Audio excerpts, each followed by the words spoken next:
स्वागत है दोस्तों जेएस नॉवल वर्ल्ड में, जहां हर कहानी में छुपा है रोमांच, हंसी के ठहाके और थोड़ी सी थ्रिल। तो तैयार हो जाए, क्योंकि अब शुरू होने वाला है एक नया किस्सा जो आपको ले जाएगा हंसी और रोमांच से भरी इस दुनिया में। जब एक युवक ने अपने हाथ में पकड़े चाय के कप को चूर कर दिया, तो उसके अंदर से एक शक्तिशाली और हावी होने वाला तेज बाहर आया, जिसने पूरे भोजनालय को अपनी चपेट में ले लिया। भोजनालय की 5वीं मंजिल पर मौजूद सभी लोगों ने इसे महसूस किया और एक साथ उसकी ओर देखा। युवक की टोपी का किनारा बहुत नीचे झुका हुआ था, जिससे उसका चेहरा छुपा हुआ था, फिर भी उसकी लंबी और दुबली पतली आकृति एक भव्य और राजसी दबाव की भावना को प्रकट कर रही थी। एक साथ में शिरा स्तर का साधक, एक राजपथिका यात्री ने युवक की मार्शल शक्ति का पता लगाया और आश्चर्य से कहा।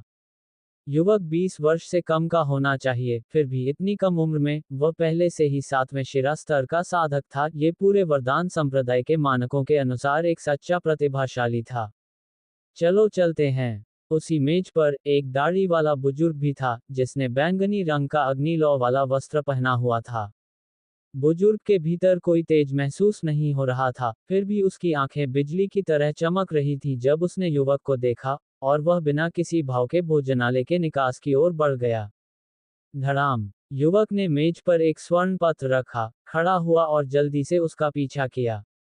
एक राजपथिका यात्री ने गलती से युवक की आस्तीन पर अग्निलौ के बादल का डिजाइन देखा, और उसकी आंखें आश्चर्य से चौड़ी हो गईं। वह फुसफुसाया, अग्निलौ संप्रदाय का एक शिष्य, और इतना शक्तिशाली तेज!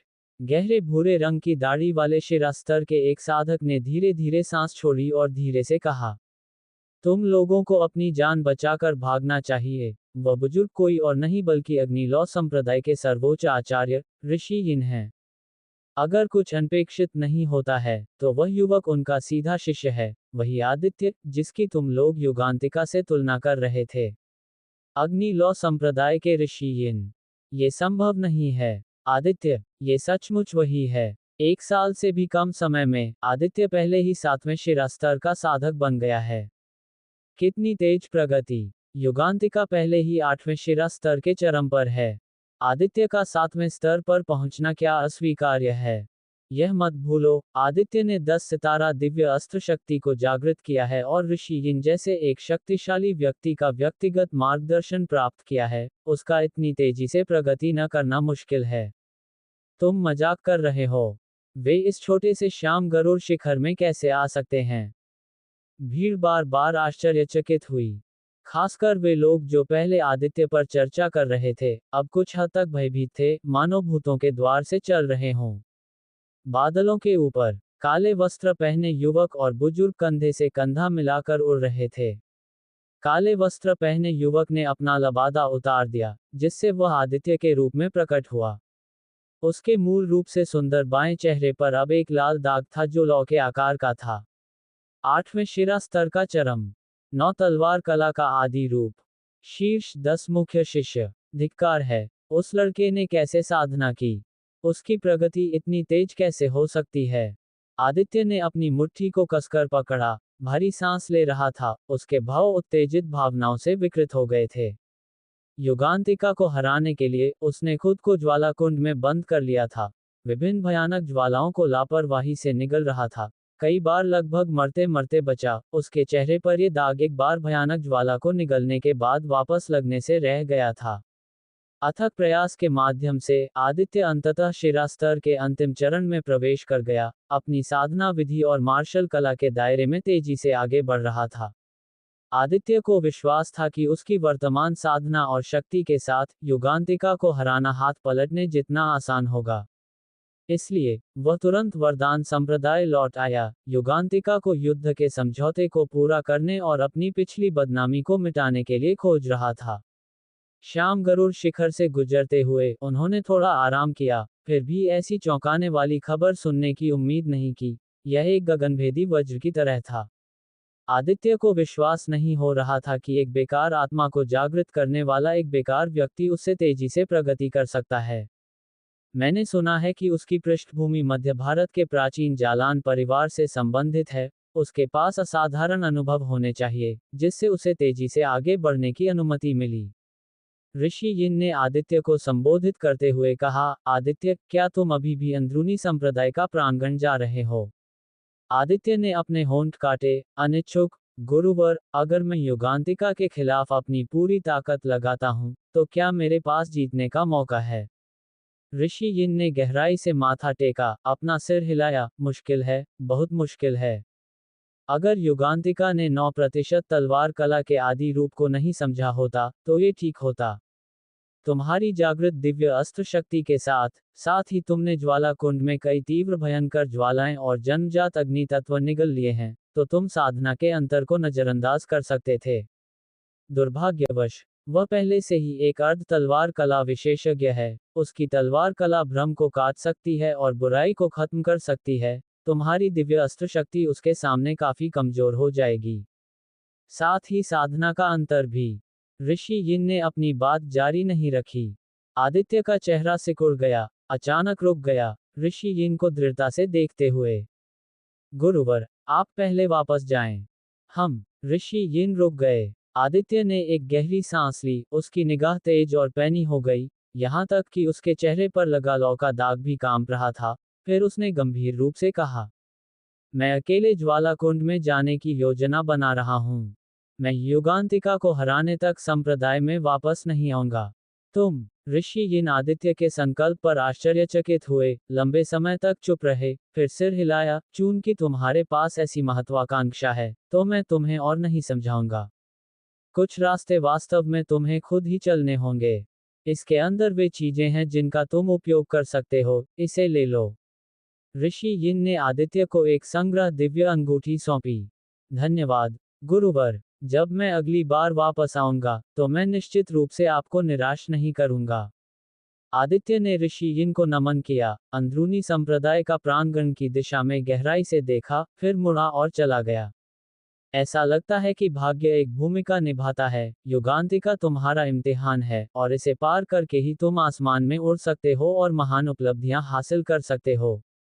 ऋषि यिन ने आदित्य को जाते हुए देखकर धीरे से बुदबुदाया। ये जानने पर कि युगांतिका अंदरूनी संप्रदाय का प्रांगण के शीर्ष 10 मुख्य शिष्यों में से एक बन गया था, ऋषि यिन शुरू में बहुत क्रोधित थे। अंदरूनी संप्रदाय का प्रांगण के एक बेकार व्यक्ति को अपने सीधे शिष्य से आगे निकलने का क्या अधिकार है? शांत होने के बाद ऋषि यिन ने अलग तरह से सोचा। पूरे इतिहास में सबसे अधिक निपुण और महान नायकों की वृद्धि के चरण के दौरान अक्सर एक मजबूत प्रतिद्वंद्वी होता था। वे दोनों दुश्मन और प्रतियोगी थे, लगातार एक दूसरे से आगे निकलना उन्हें परंपराओं को तोड़ने और चमत्कार पैदा करने की अनुमति देता था। अन्यथा, सबसे प्रतिभाशाली भी समय के बीतने से अपनी ऊर्जा खो देंगे और धीरे धीरे साधारण हो जाएंगे। युगांतिका का अस्तित्व आदित्य के लिए एक दीवार और एक सीढ़ी दोनों है जिस पर चढ़कर वह अधिक ऊंचाइयों तक पहुंच सकता है। उड़ते रहो। ऋषि यिन उस पल का बेसब्री से इंतजार कर रहे थे जब आदित्य युगांतिका से आगे निकल जाएगा। उसी समय एक और समूह युगांतिका पर चर्चा कर रहा था। श्याम मेघ पर्वतमाला की पहाड़ियों के बीच एक घाटी में एक सुंदर तंबू लगा था। तंबू के अंदर एक सफेद जेड डेस्क थी, जिसके चारों ओर असाधारण तेज वाले कई युवा प्रतिभाशाली लोग बैठे थे। केंद्र में शानदार पोशाक पहने युवक, लंबा और गर्वित, धन का आभास दे रहा था। हालांकि उसकी थोड़ी संकीर्ण आंखें उसके पूरे व्यवहार को एक निश्चित शीतलता प्रदान कर रही थीं। यह कोई और नहीं बल्कि 8वां राजकुमार नागपाल था। उपस्थित अन्य युवा प्रतिभाशाली भी युवराज राजभवन के भीतर मुख्य व्यक्ति थे। उनमें से कई राजपथिका सूची के शीर्ष 10 में भी थे, जो अंदरूनी संप्रदाय के शीर्ष 10 मुख्य शिष्यों का हिस्सा थे। रक्तपाताल संप्रदाय के ठिकाने की खोज करने के लिए भाई नागपाल को बधाई। न केवल 2 पृथ्वीराज मिश्रित मूलवर्धन गोलियां प्राप्त की, बल्कि अग्निलौ संप्रदाय के दरार अग्नि घाटी में प्रशिक्षण प्राप्त करने की भी पहुंच मिली। सच में ईर्ष्या के योग्य। वरुण, जो राजपथिका सूची में 7वें स्थान पर था, मुस्कुराया और नागपाल को बधाई दी। बाकी लोगों ने भी एक के बाद एक अपने कप उठाए। नागपाल थोड़ा मुस्कुराया, शराब का एक घूंट लिया, कप नीचे रखा और कहा, मैं श्याम मेघ पर्वतमाला को छोड़ने वाला हूँ, इसलिए मैं यहाँ के मामलों को तुम लोगों के लिए छोड़ दूंगा, भाइयों और बहनों। भाई नागपाल जा रहे हैं। कुछ दिनों बाद रक्त पाताल संप्रदाय के ठिकाने पर हमला शुरू हो जाएगा, जिससे हमें रक्त पाताल संप्रदाय के शिष्यों को मारने और संप्रदाय योगदान अंक जमा करने का मौका मिलेगा। भाई नागपाल भाग नहीं ले रहे हैं। भीड़ बहुत आश्चर्यचकित थी। रक्त पाताल संप्रदाय के शिष्यों को मारकर संप्रदाय योगदान अंक जमा करना एक बात थी, लेकिन जो चीज उन्हें सचमुच लुभा रही थी वह धन था जो रक्त पाताल संप्रदाय के ठिकाने पर जमा होने की संभावना थी। रक्त पाताल संप्रदाय के वर्षों के गुप्त षड्यंत्र और विकास के साथ ठिकाने में निश्चित रूप से काफी धन होगा। ऐसे महत्वपूर्ण समय में नागपाल का अचानक जाने का निर्णय हर किसी के लिए एक सच्चा आश्चर्य था। सबके सवालों का सामना करते हुए नागपाल धीरे से मुस्कुराया। इस बार मैं रक्त पाताल संप्रदाय के गढ़ को ढूंढने के लिए भाग्यशाली था और कटाई पहले ही पर्याप्त है। चूंकि मेरे पास अब पृथ्वीराज मिश्रित मूलवर्धन गोली है, मैं वापस जाकर बंद साधना में प्रवेश करना चाहता हूं और ये देखने की कोशिश करना चाहता हूं कि क्या मैं चतुर्दिक गुप्त क्षेत्र में सफल हो सकता हूं। मुझे समझ आ गया, वरिष्ठ भाई नागपाल निश्चित रूप से एक ही बार में चतुर्दिक गुप्त क्षेत्र में प्रवेश करेंगे।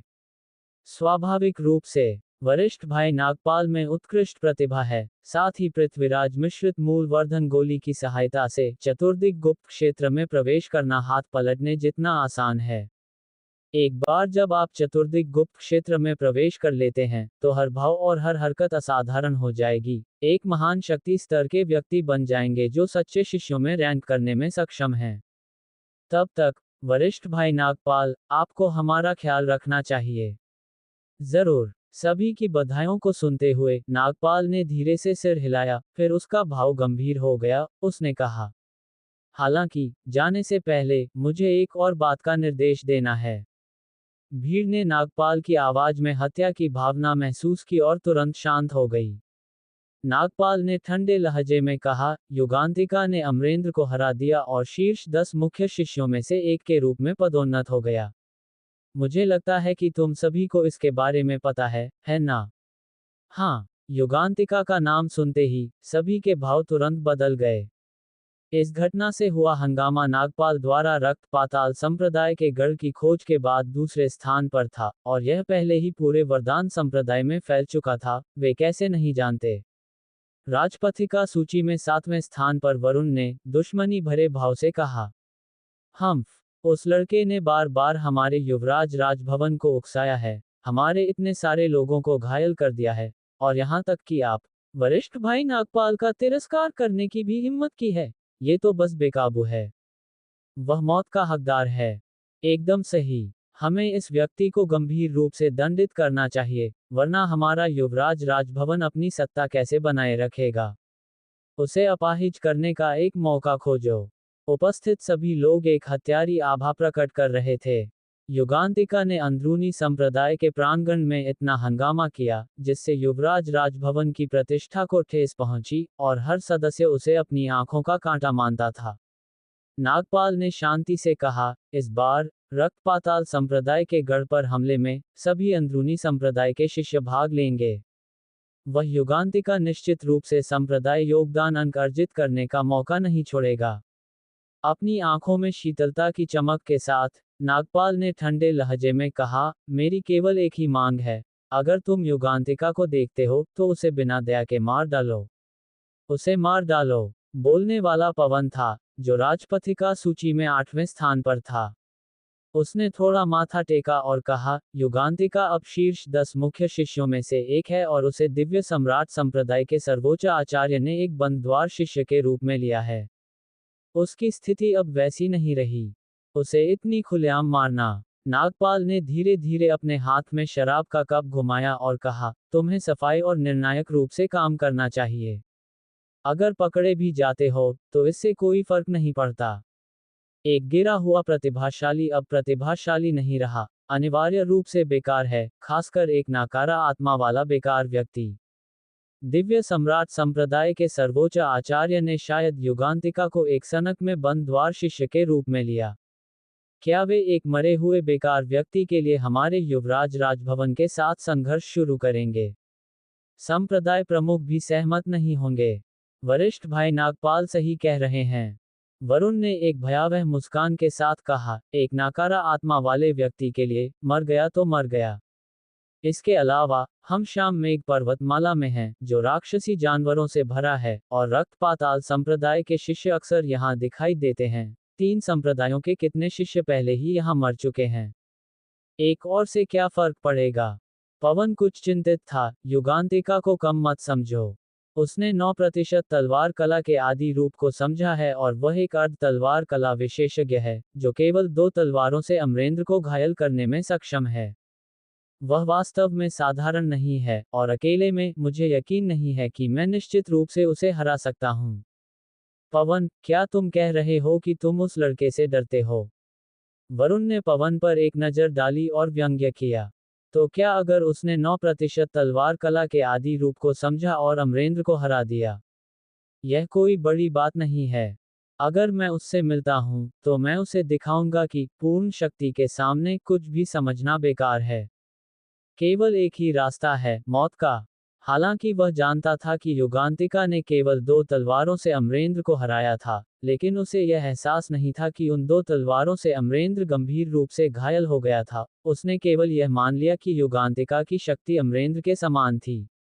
अंदरूनी संप्रदाय के शीर्ष 10 मुख्य शिष्यों में, रैंक में हर प्रगति एक महत्वपूर्ण शक्ति अंतर का प्रतिनिधित्व करती थी।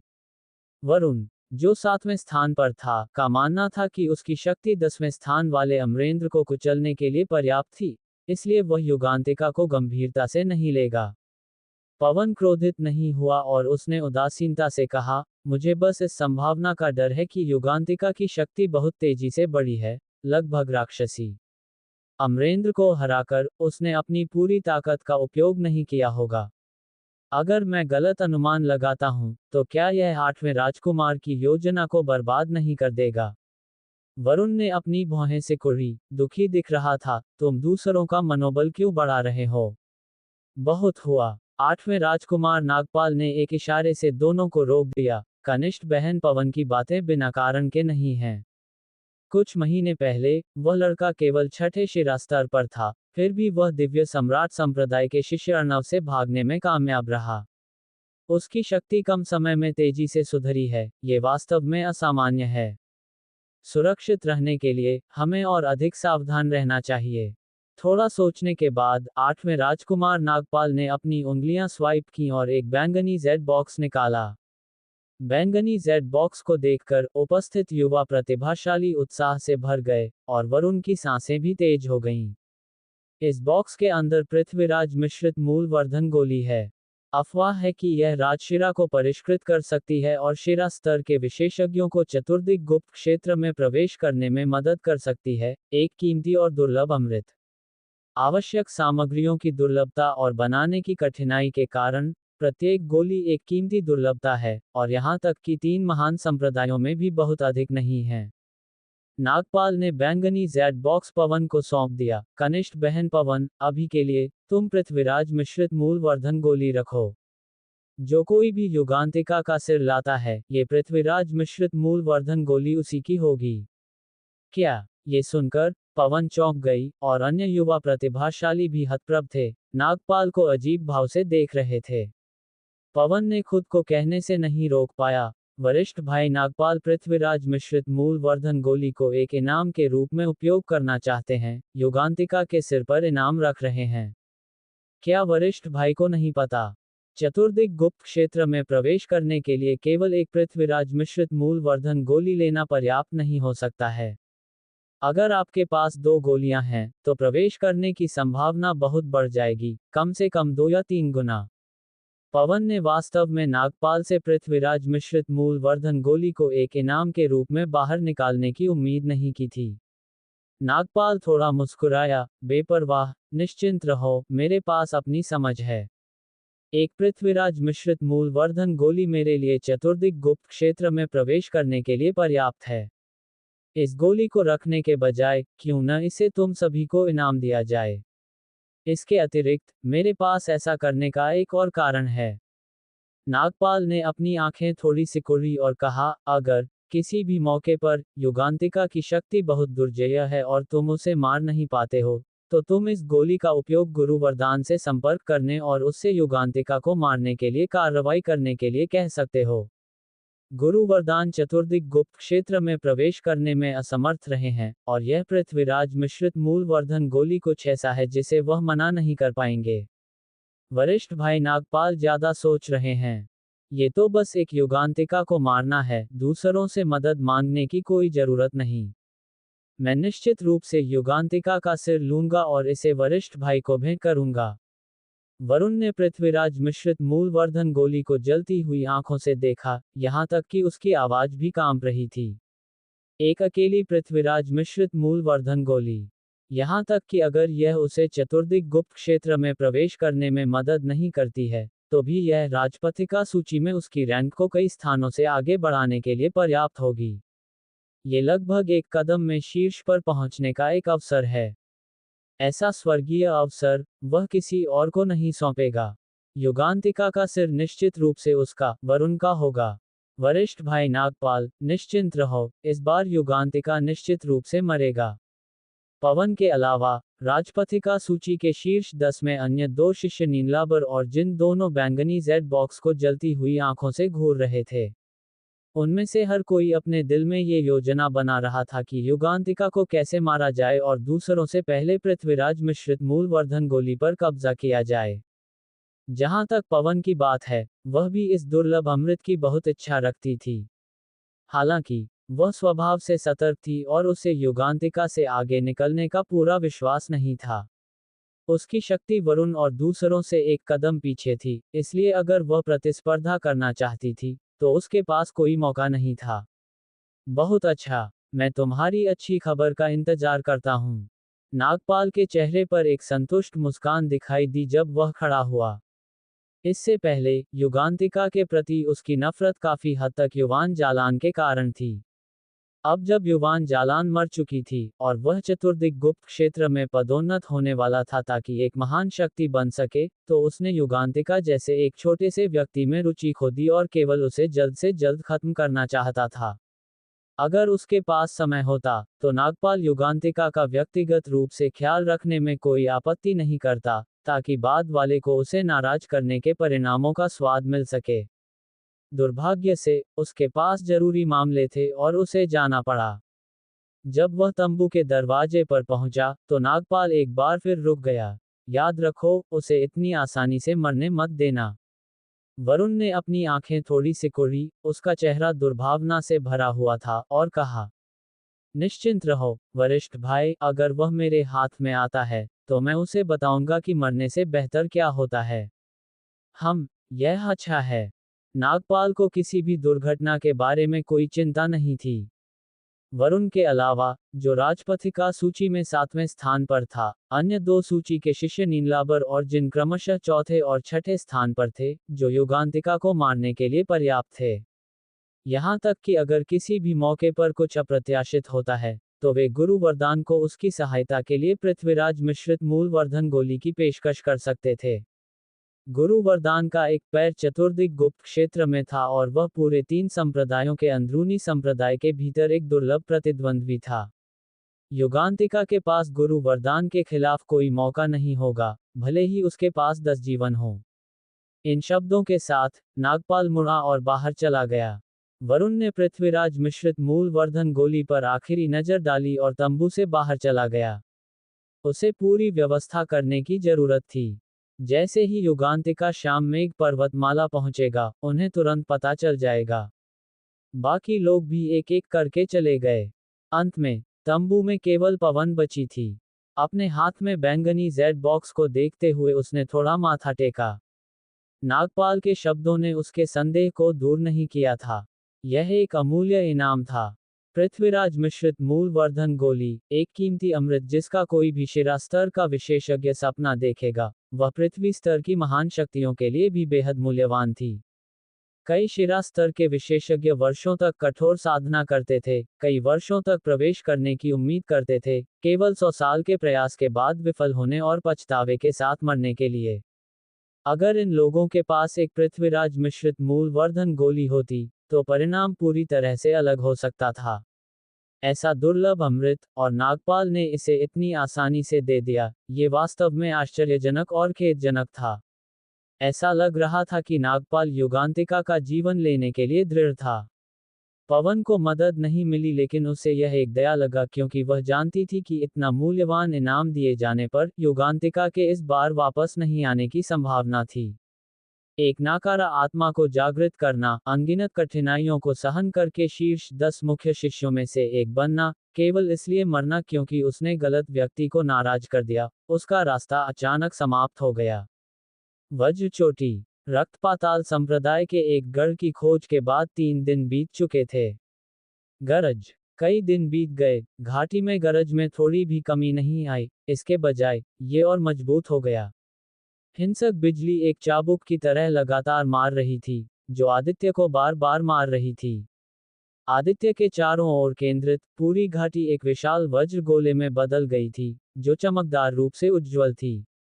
वज्र गोले के केंद्र में आदित्य की त्वचा पहले ही पिचकाली हो गई थी, जो जमीन पर एक चुंबकीय पत्थर की तरह लग रही थी।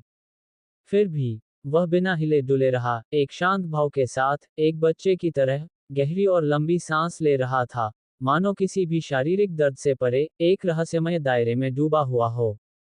गरज। बिजली का एक और झोंका, एक बांह जितना मोटा, आदित्य से टकराया। अचानक चटक, एक कमजोर आवाज सुनाई दी, जिसके बाद आदित्य की जली हुई त्वचा में दरार पड़ने लगी और बिखरने लगी, जो उसके पूरे शरीर में फैल गई।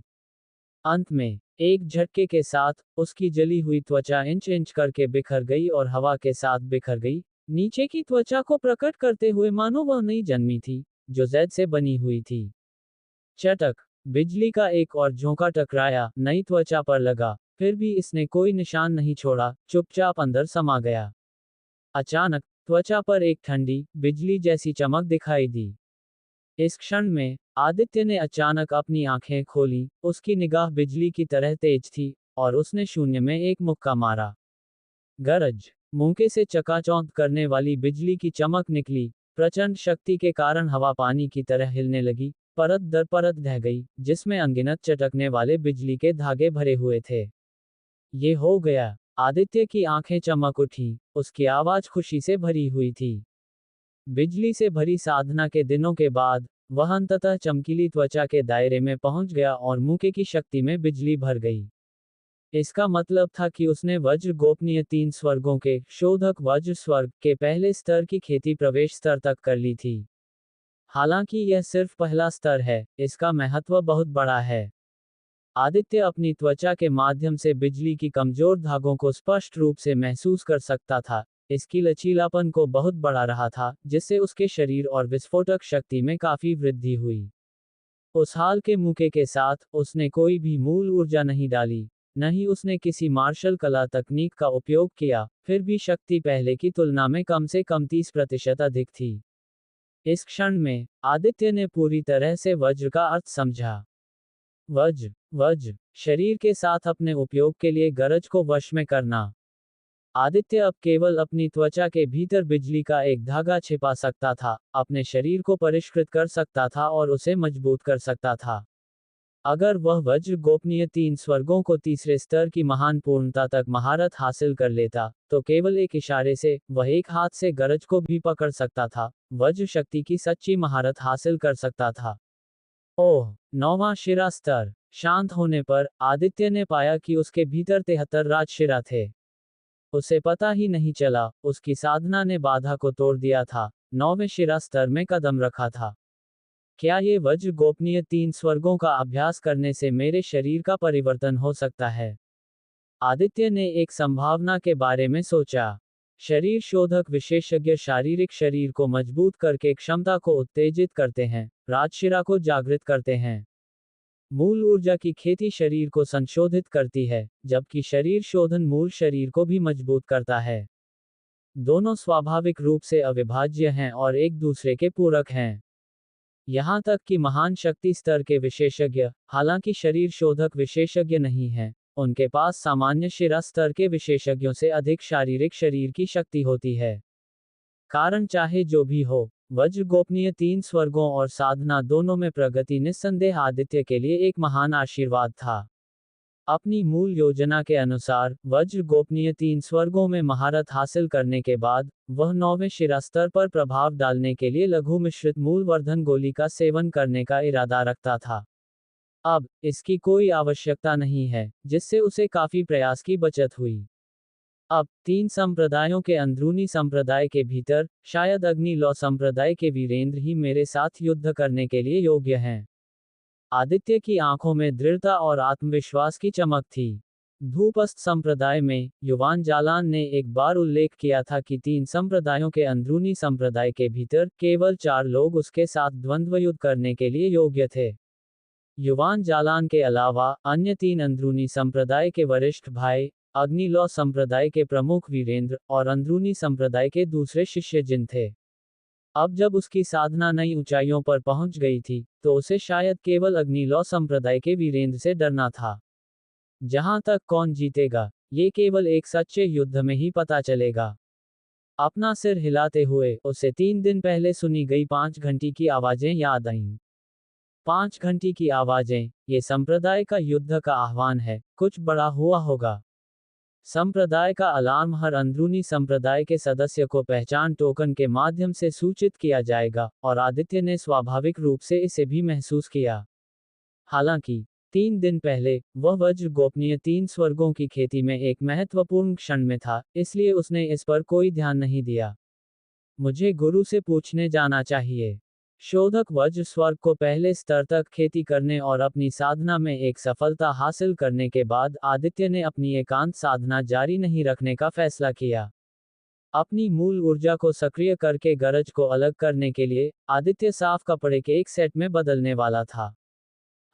जैसे ही वह खड़ा हुआ, आदित्य को चक्कर आया और अत्यधिक कमजोरी की भावना से अभिभूत हो गया। तभी आदित्य को एहसास हुआ कि उसका पूरा शरीर रक्त और मूल ऊर्जा में गंभीर रूप से कम हो गया था। ऐसा लगता है कि यह वज्र गोपनीय 3 स्वर्गों की साधना के कारण है। हालांकि शोधक वज्र स्वर्ग मंत्र द्वारा संचालित वज्र ऊर्जा मुझे नुकसान को बहुत कम कर देती है। यह इसे पूरी तरह से रोक नहीं सकती है, जिससे ये गंभीर कमी होती है। अगर मेरी मजबूत नींव और मजबूत शरीर नहीं होता, तो मैं अब तक टिक नहीं पाता। ये केवल रक्त की एक साधारण कमी नहीं होती। इस क्षण में आदित्य ने अंततः इस आत्मा स्तर की शरीर शोधक तकनीक वज्र गोपनीय 3 स्वर्गों की दबंग प्रकृति को समझा। इस तकनीक की खेती करना अपने जीवन के साथ जुआ खेलने के समान है। एक मजबूत नींव के बिना वाले अगर वे लापरवाही से खेती करते हैं, तो अपनी जड़ों को भी नुकसान पहुंचा सकते हैं। सही है, चलो यह कोशिश करते हैं। आदित्य ने रक्तसार मूलवर्धन मोती के बारे में सोचा, जिसे उसने श्याम मेघ पर्वत पर बाई परिवार के दंपतियों से प्राप्त किया था, और इसे अपने पास से बाहर निकाला। तुरंत पूरी घाटी एक घनी रक्त सुनहरी आभा से प्रकाशित हो गई। उसके विचार में एक उंगली के सिरे के आकार का चमकदार रक्त रंगीन मूलवर्धन मोती चुपचाप आदित्य की हथेली में रखा था।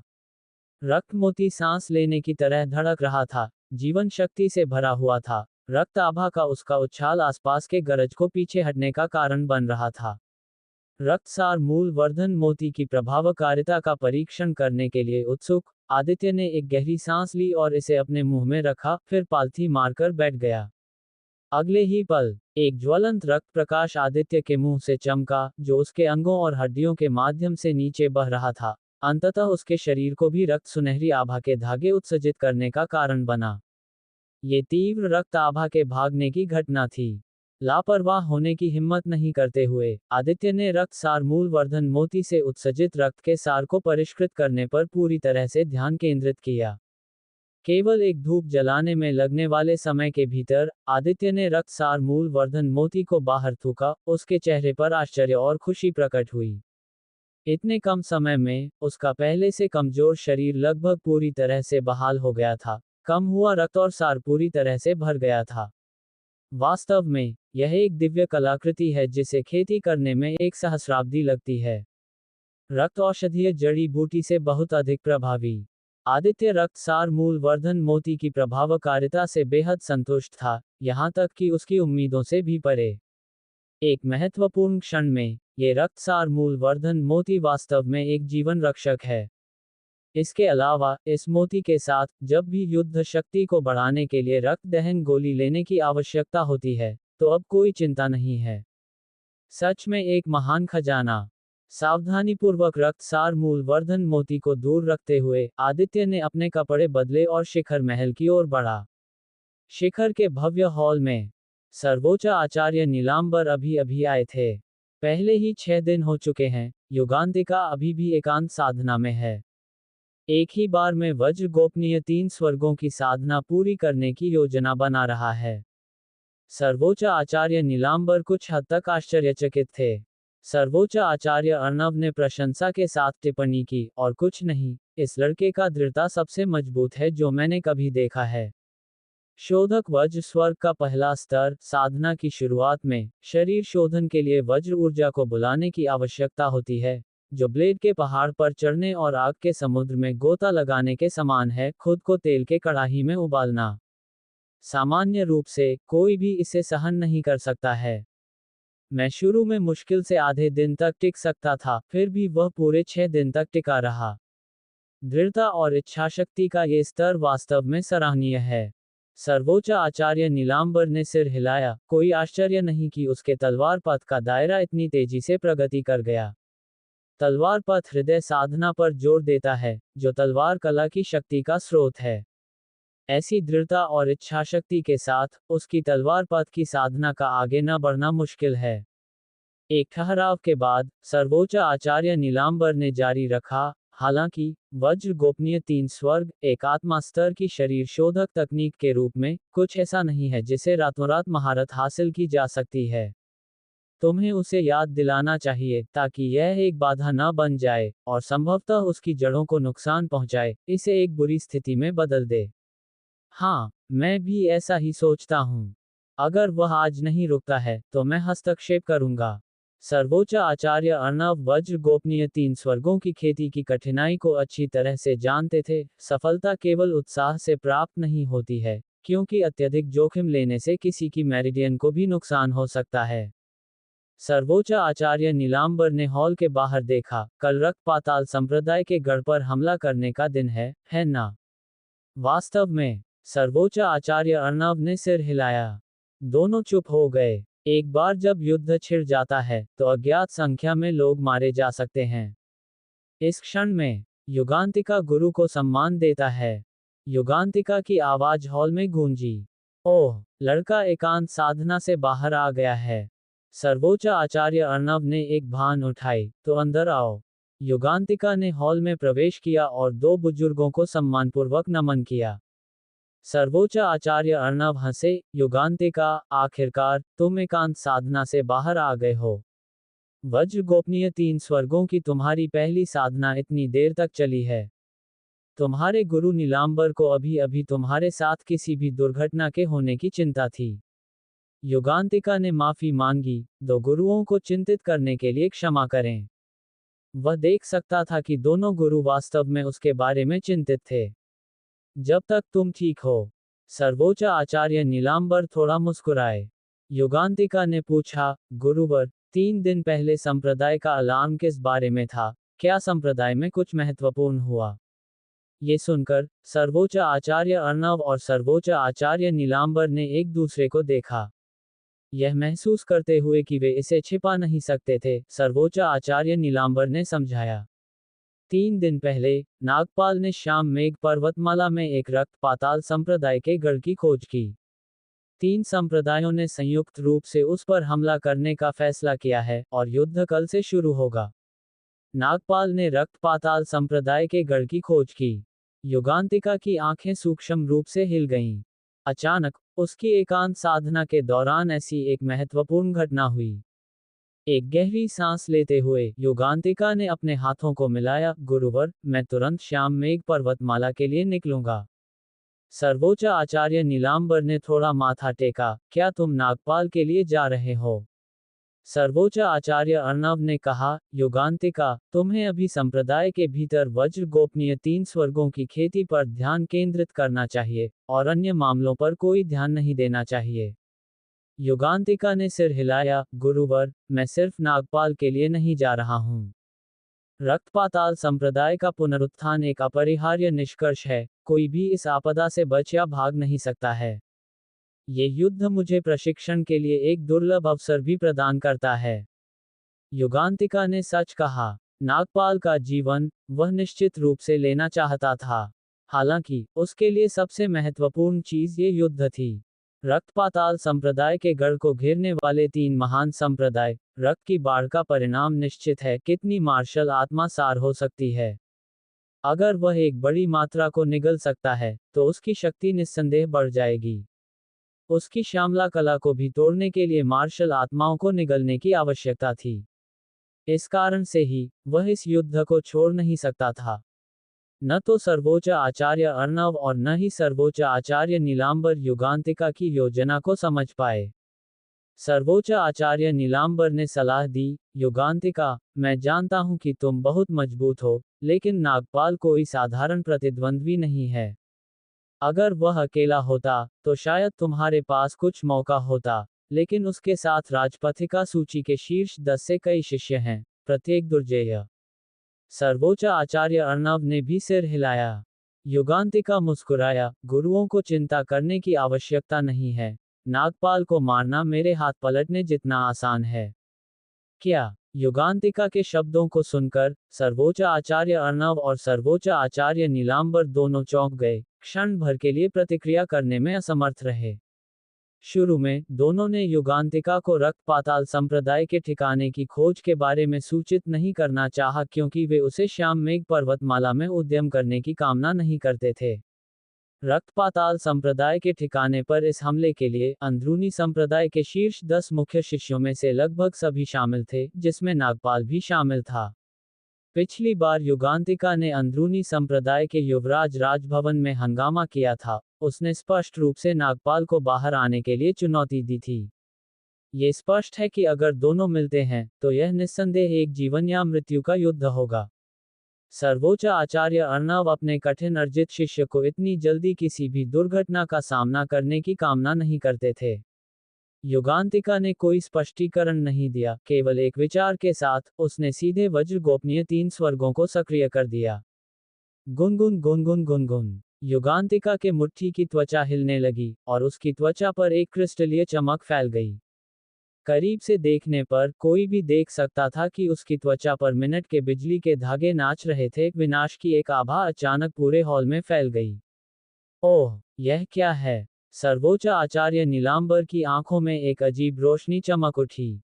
सर्वोच्च आचार्य अर्णव की पुतलियां सिकुड़ गईं, क्योंकि वह तुरंत खड़ा हो गया, बिना किसी हिचकिचाहट के युगांतिका की ओर एक उंगली इशारा करते हुए।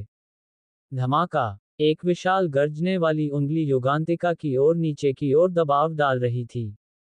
युगांतिका ने कोई डर नहीं दिखाया, उसका तेज बाहर आया, और उसने सीधे विशाल गर्जने वाली उंगली पर मुक्का मारा। धड़ाम! पूरा हॉल हिल गया। युगांतिका के स्थान पर एक भयंकर विस्फोट हुआ।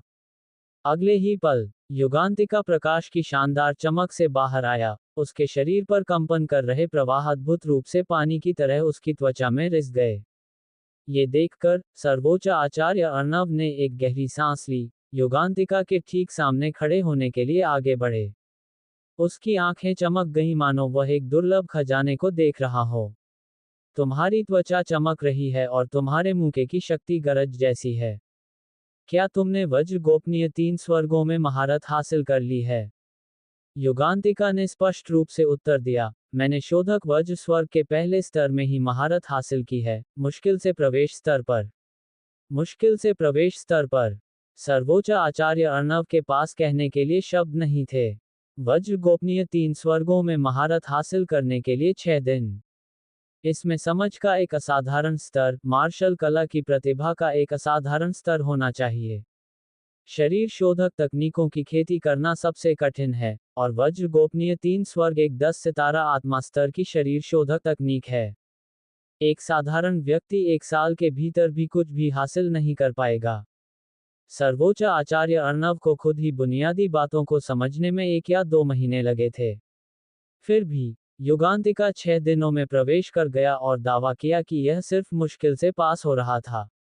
एक पल के लिए सर्वोच्च आचार्य अर्णव ने खुशी और उत्साह को गहरे पछतावे के साथ मिला हुआ महसूस किया। अकेले समझ के मामले में युगांतिका निस्संदेह एक राक्षसी स्तर पर है, यहाँ तक कि एक राक्षस का लेबल भी योग्य है जो डर पैदा करता है।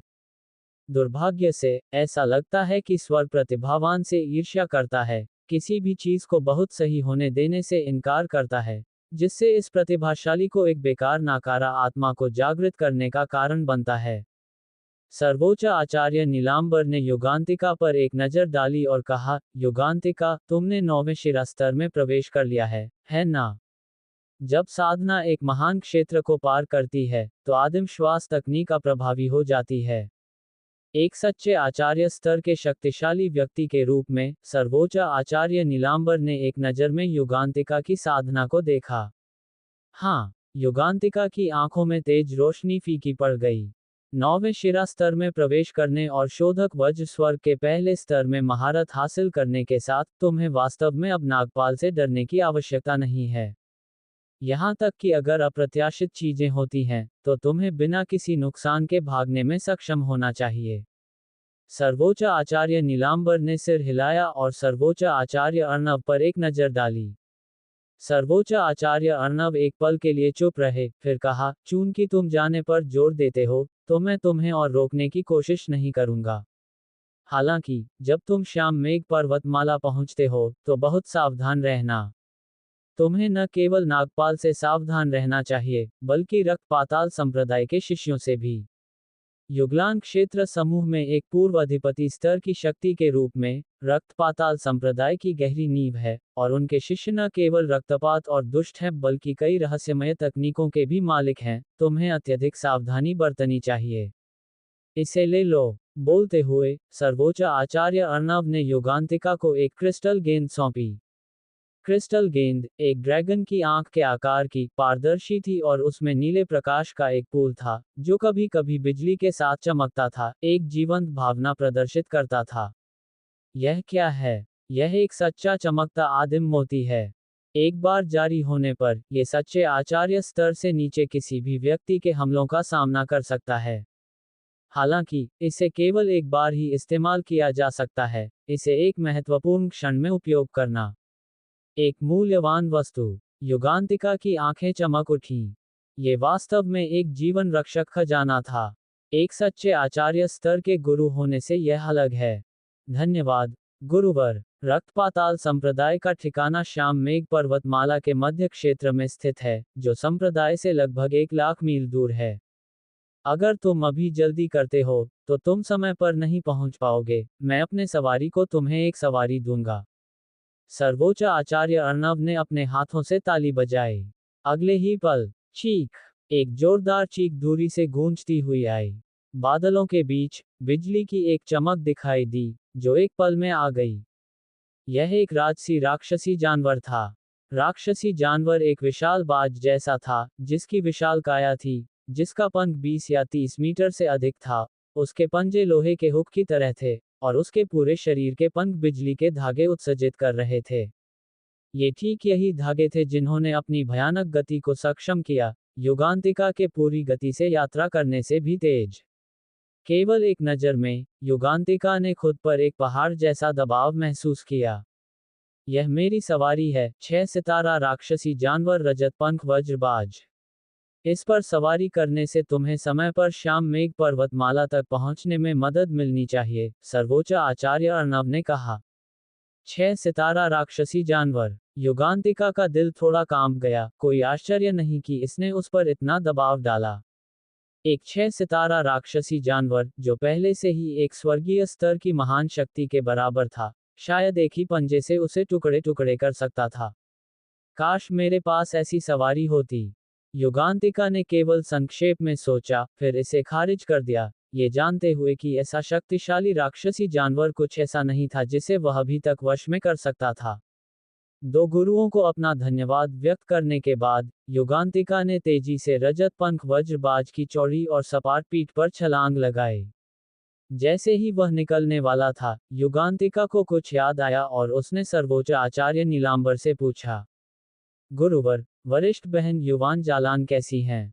सर्वोच्च आचार्य नीलांबर ने धीरे से अपना सिर हिलाया। उसकी जीवन प्रकाश मूल तत्व अग्नि अपरिवर्तित रहती है। ये सुनकर युगांतिका ने आगे पूछताछ नहीं की। कोई बदलाव नहीं होना पहले से ही सबसे अच्छी खबर है। चलो चलते हैं। हिलना। 6 सितारा राक्षसी जानवर में कुछ बुद्धिमत्ता थी और युगांतिका के शब्दों पर उसने तुरंत अपने पंखों को फड़फड़ाया, बिजली की एक लकीर में बदल गया, तुरंत बादल वाले आकाश में गायब हो गया। युगांतिका के जाने के बाद सर्वोच्च आचार्य नीलांबर ने एक लंबी सांस ली। मुझे ये स्वीकार करना होगा, मैंने गलत अनुमान लगाया। सर्वोच्च आचार्य अर्णव ने सिर हिलाया, उसने भी युगांतिका के प्रदर्शन का अनुमान नहीं लगाया था। अचानक सर्वोच्च आचार्य नीलांबर ने टिप्पणी की, वह अभी 9वें शिरा स्तर में प्रवेश कर गया है।